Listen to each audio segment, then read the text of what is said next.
So the deals of the first season were totally shitty, and I agree, and I'm sorry for that. And we made a lot of mistakes.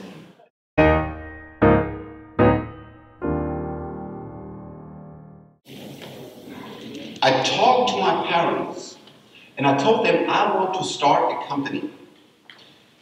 And at this time, startups, venture capital, nobody would know about it. And my father said, "Is that a good idea? I believe you have a chance to become a solid manager at Deutsche Telekom AG. So not an executive, that's too far, but you can become there, have a good job." And that was very, very nice from him, because he only wanted the best for me. Because startups, nobody knew how great they are, what you can learn there, but it was something where you don't want your children to be in, where you don't want to see them. So that's why I decided to put myself into TV, to tell the German population that it's good to build a startup, that it's good, and it's a way where people look up. And people like Wuval Oeger, these are big guys. So they tell positively it's good to start. Everybody can do it.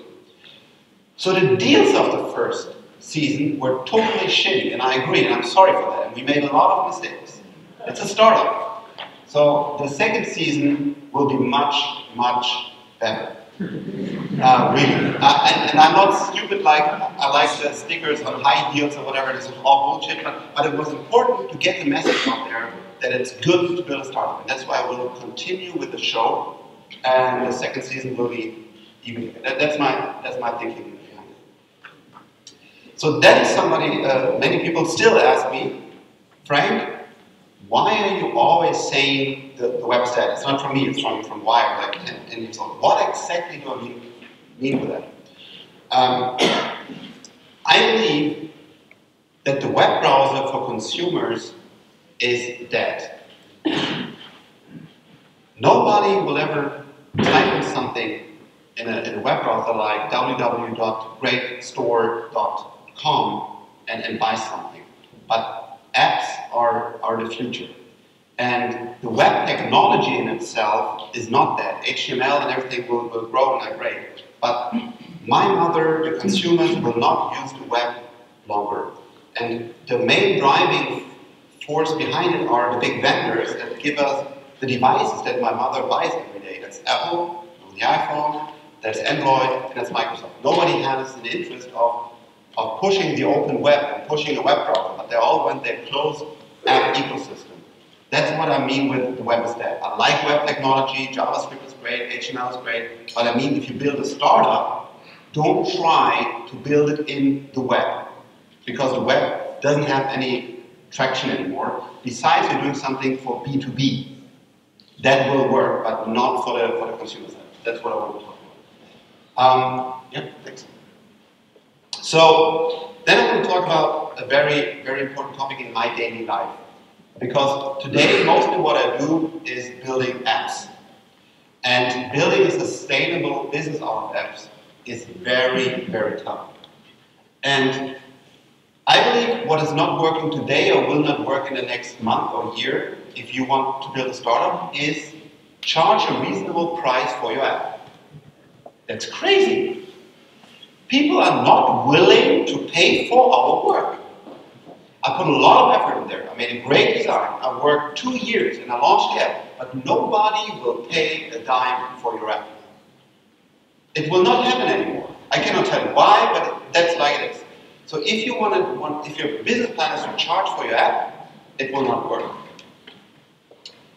A monthly fee for something that is not essential to your life, like a news app, a stock, a PDF editor, a photo app.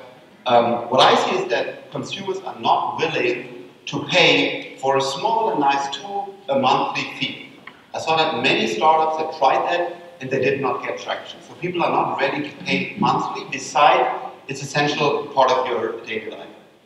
What businesses accept is a one-time charge fee for lifetime premium features. So building a PDF editor and it has whatever now OCR in it, they pay once.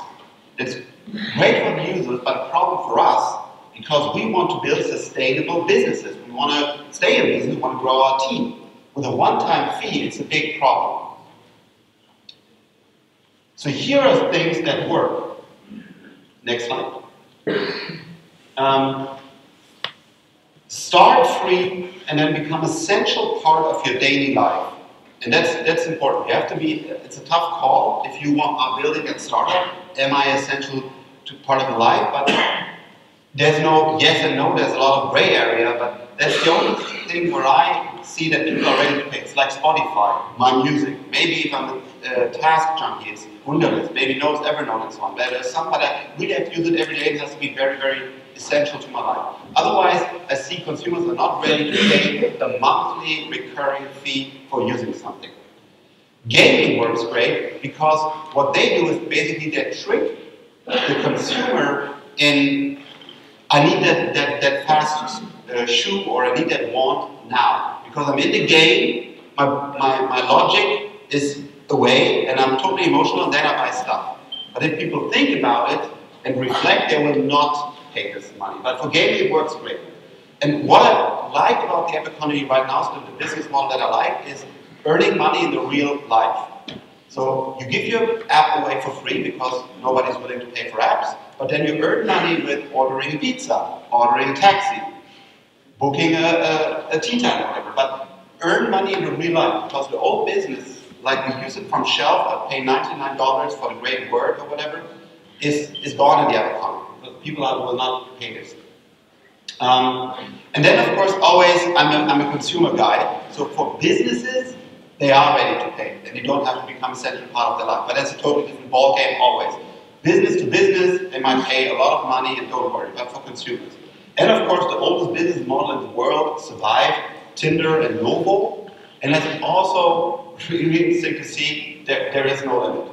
Like Tinder, they just changed their pricing model to 20 euros a month. Depends on your usage. So if you pay 20 euros, you're power.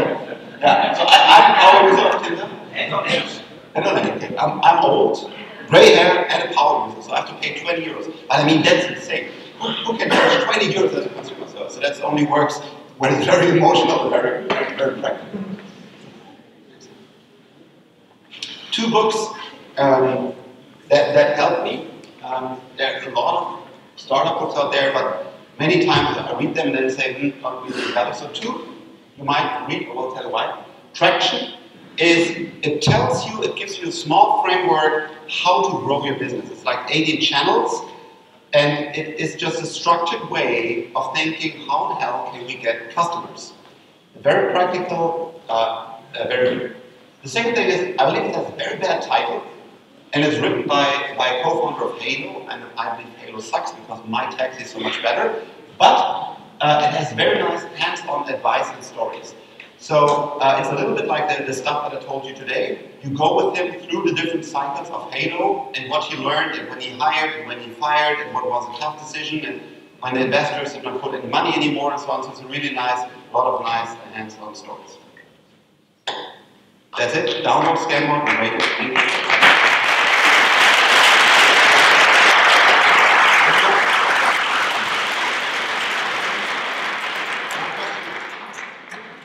Yeah, maybe one question. Oh, did I talk so long? Yeah, we are. 2. I negotiate 2. Yeah.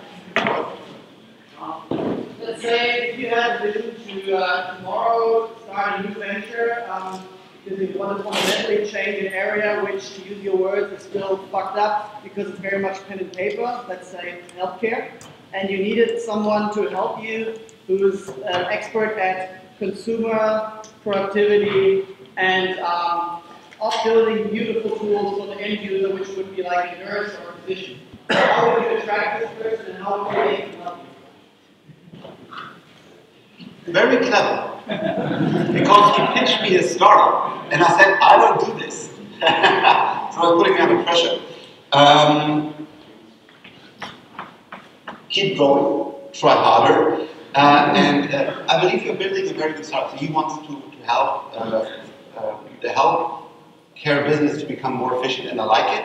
But I also know it's very hard to get in there because there are many regulations. We have to cut down regulations. There are a lot of things. That's why I'm not too open for that market. But try harder. Pitch me, pitch other guys, and you will.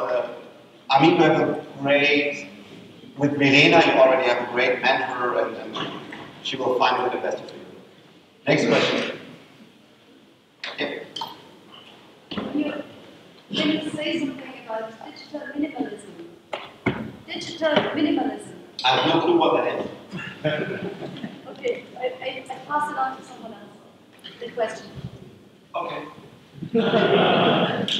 So